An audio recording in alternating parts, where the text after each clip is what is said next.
Tuesday morning, I went over to see the children at Our Lady of Peace School who were in the third grade. Father Rich and I try to take the time as often as we're able to visit the various classrooms, and so this was my chance with third grade. And it was easy to see how excited they were about the thought of Christmas. And so I entertained a really nice conversation with them. They were really delightful to talk to. And one little girl raised her hand with great curiosity.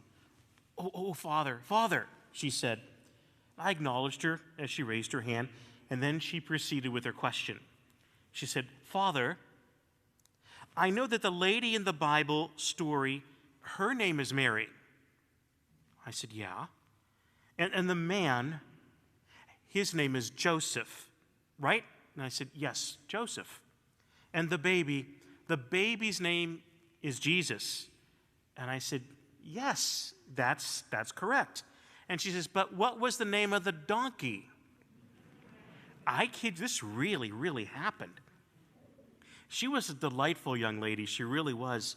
And while I was kind of stunned and I didn't quite know what to say, I said, the donkey.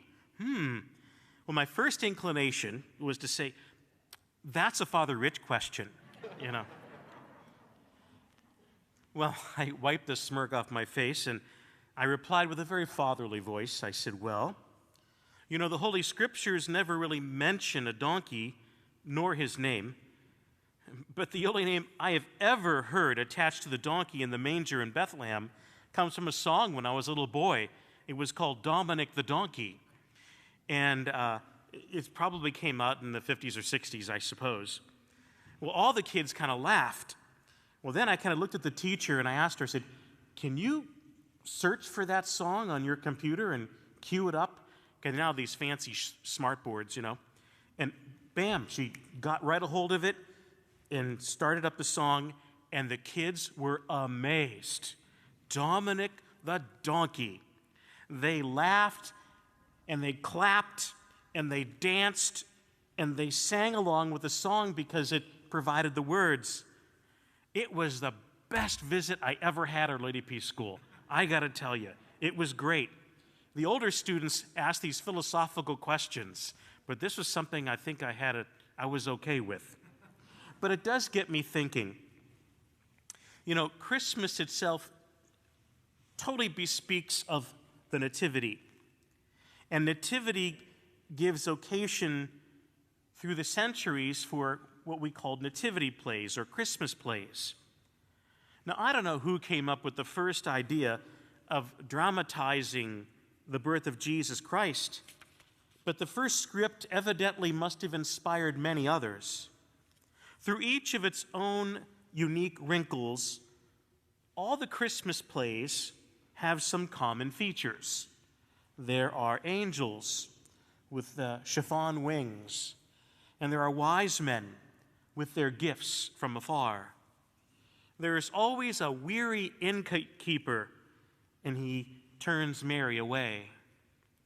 There's always a wide-eyed Joseph who brings her to the manger and takes the hay and kind of mounds it together to help to make a little bed for the baby.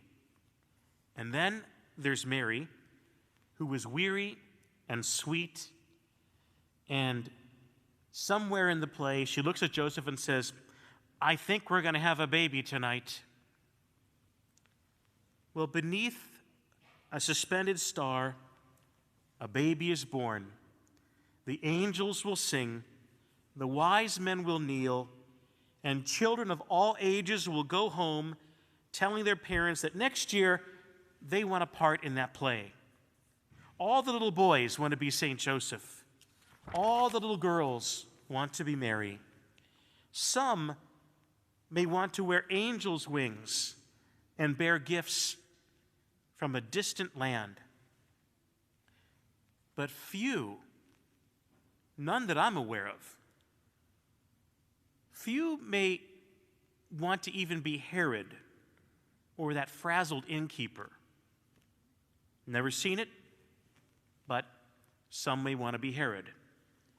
But my friends, I have never, ever seen a play, as far as I know, that anyone volunteered to be the donkey. Now, it's kind of odd because actually, for what greater honor could exist than to do what the donkey did 2,000 years ago? The donkey carried Jesus. Now, I know Joseph is better looking, and Mary is quite stunning. The wise men get to wear cool hats, and the angels all sing their hallelujahs. But the donkey? Well, he just kind of either stands there or lays there, off to the side, just like here, and he kind of chews on the hay and just kind of looks around. But look at the donkey. Do you not see contentment in those big brown eyes? A look of satisfaction on his face? He just delivered history's greatest gift. Before Santa had a sleigh, or UPS had a truck, God had a donkey. And thanks to no part to him, in no small part to him, the choir can sing, "For unto us a child is born, unto us a son is given." Somebody needs to be the donkey. I'm thinking a donkey at Christmas is probably a good thing to be. The Christmas donkey did his work. He delivered Jesus so Jesus could be delivered. He kind of plodded along. He didn't gallop on that road from Nazareth to Bethlehem. He did no giddy up or anything like that. He did what donkeys do. He steadily stepped in the direction that his master, St. Joseph, directed. And upon arrival, he stepped to the side. He demanded no recognition, expected no compensation. He isn't even really mentioned in the Bible. But he was happy to do his job and let Jesus have all the attention. And I guess my simple message tonight is this: perhaps we could really learn a lesson from the Christmas donkey. There's always a place in the Nativity, God's nativity story, for the person, you or me, who will continue to plod along, expecting no applause. There's always a place for those who will bear up under the weight of having to keep their eyes focused on the long haul. I'm thinking of maybe boys and girls leaving our 8th grade, going on to high school, then college, graduate school. Lord knows what's next. I'm thinking of people who carry the one who will carry us all. So, my friends, here is to the donkey. May your ride be faithful and your rest be fruitful. May we all do our best to follow his example so that we can carry Christ every day of our lives. Here's to Dominic the donkey. Here's to a Merry Christmas.